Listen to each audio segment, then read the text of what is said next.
Oh my god, it works. It actually works. So the Agema 470 is from 1987. Originally cost probably like $100,000, although I can't find the exact original price.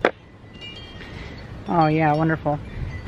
It's really nice that it's all mostly hard surfaces, and so it doesn't really stick too bad. This thing's pretty darn heavy and uncomfortable, although I presume there was a rubber pad that would go here.